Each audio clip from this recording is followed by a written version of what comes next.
네, 반갑습니다. 기본소득당 상임대표이자 국회의원 용혜인입니다. 반갑습니다.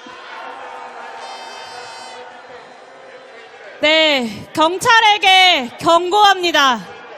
국민들이 모여서 우리나라가 무엇이 바뀌어야 하는지, 지금의 권력이 무엇을 바꾸어야 하는지 목소리 외치고 있습니다. 국민의 집회 시위의 자유는 헌법상에 보장된 권리입니다. 국민들의 목소리가 터져나오는 것을 경찰이 막으려 하지 마십시오. 분명히 경고합니다. 네, 이제 여러분 존경하는 촛불 시민들께 드리는 말씀을 드려보겠습니다. 오늘도 이 보이지 않는 저 멀리까지 가득 메워주신 촛불 시민분들의 행렬을 보면서 정말 가슴이 벅찹니다.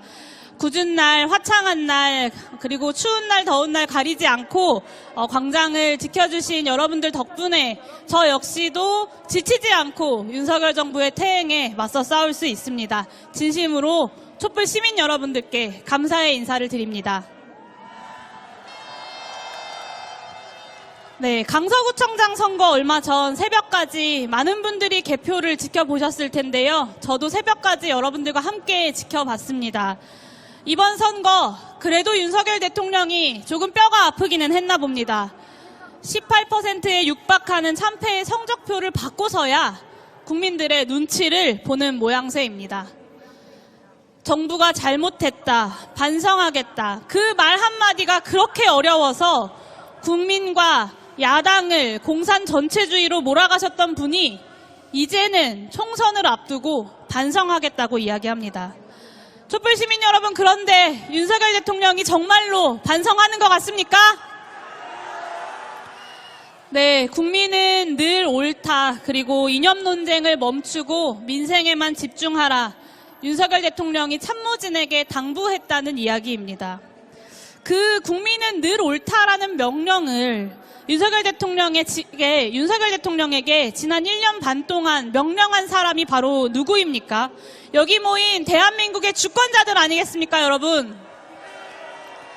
그런데 아직도 윤석열 대통령은 유체이탈 화법으로 내 잘못은 모르겠고 참모들이 잘못하고 있다는 식입니다. 참으로 비겁합니다. 선거 끝나자마자 윤석열 대통령은 국민통합위원회와 만찬부터 가졌습니다. 이 자리에서 처음으로 반성을 이야기했는데요. 국민통합위원회에서 제안한 사항들을 국민의힘 사람들이 열심히 공부하라고 당부도 했다고 합니다. 그런데 국민 여러분, 국민통합위원회에서 국민통합을 위해 그리고 민생을 위해 무엇을 제안했는지 혹시 알고 계신 분 계십니까? 네, 아무도 모릅니다. 찾을래야 찾을 수가 없습니다.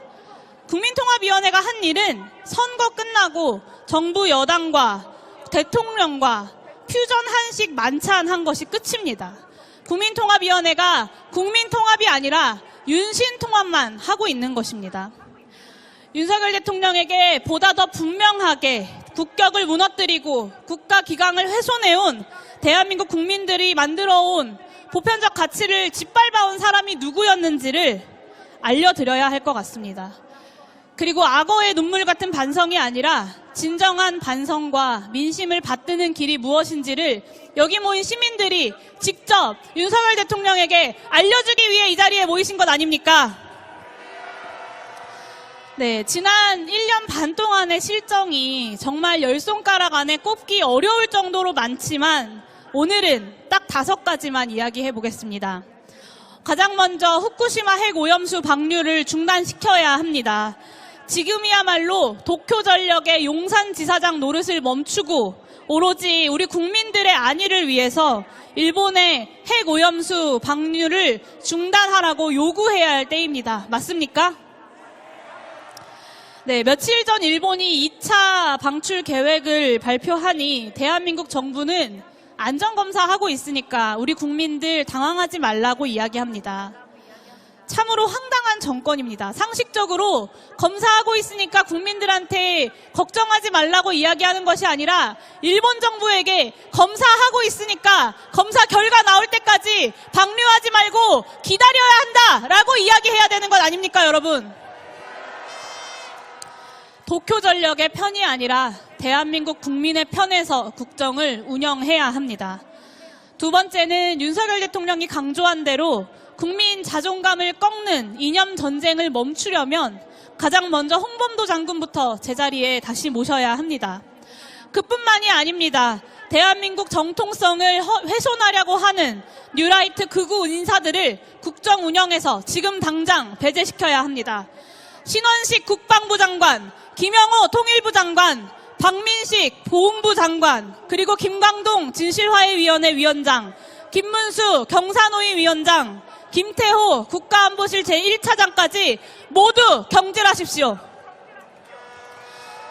세 번째로는 이태원 참사 그리고 오송 참사의 유가족들을 이제는 만나서 진심으로 사죄해야 합니다. 국가의 가장 중요한 의무가 무엇입니까? 국민의 생명과 안전을 지키는 일 아니겠습니까?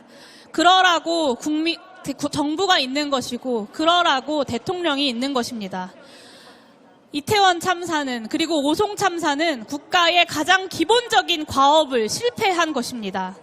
실패했으면 반성하고 사과하기라도 해야 되는데 오로지 자신들의 실패를 덮고 감추기에만 급급합니다.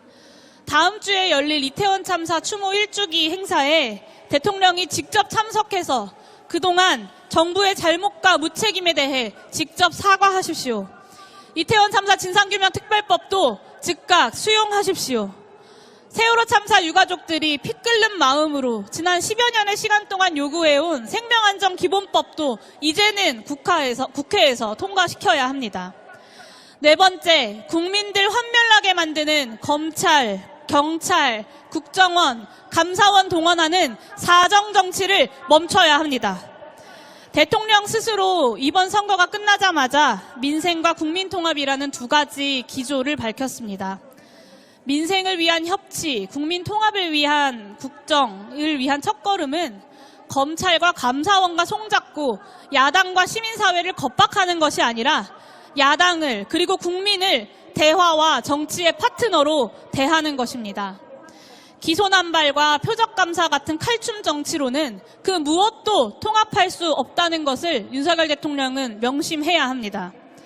다섯 번째, 마지막입니다. 바이든 날리면 사태 이후로 시작한 언론 장악을 중단해야 합니다. 권력의 달콤한 말만 하는 게 언론의 역할이 아니라는 것을 여기 모인 국민들은 그리고 윤석열 대통령 한 명만 빼고 모두가 다 알고 있습니다. 달면 삼키고 쓰면 뱉겠다는 언론관을 이제는 버려야 합니다. 단 거 많이 먹어봤자 충치밖에 더 생기겠습니까? 이제는 보수 언론들마저 등을 돌리고 있습니다. 보수 언론마저도 윤석열 대통령이 공산 전체주의 세력이라고 몰아붙일 것인지 정말 궁금합니다. 언론이 자기 할 일을 못하게 권력이 막아도 민심은 바뀌지 않습니다. 언론 장악을 했었던 이승만도, 박정희도, 그리고 전두환도 끝까지 국민을 이길 수는 없었다는 것을 윤석열 대통령은 똑똑히 기억해야 합니다. 가짜뉴스라고 낙인 찍고 압박하는 것이 아니라 언론의 질문에 그리고 국민들의 질문에 답변해야 합니다. 언론을 장악하려는 윤석열 정부의 시도야말로 전체주의적입니다. 언론의 자유를 지키겠다는 여기 모인 시민들의 움직임이야말로 민주주의입니다. 이동관 방통통신위원장 경질부터 시작하십시오. 이 말씀드린 5가지 정말 1년 반 동안 수많은 영역에서 태행을 만들었지만 그래도 정말 최소한의 기본으로 제안드리는 5가지입니다. 이전보다 더 나은 대한민국을 만들기 위해서 윤석열 대통령이 이것들을 해야 한다는 것이 아닙니다.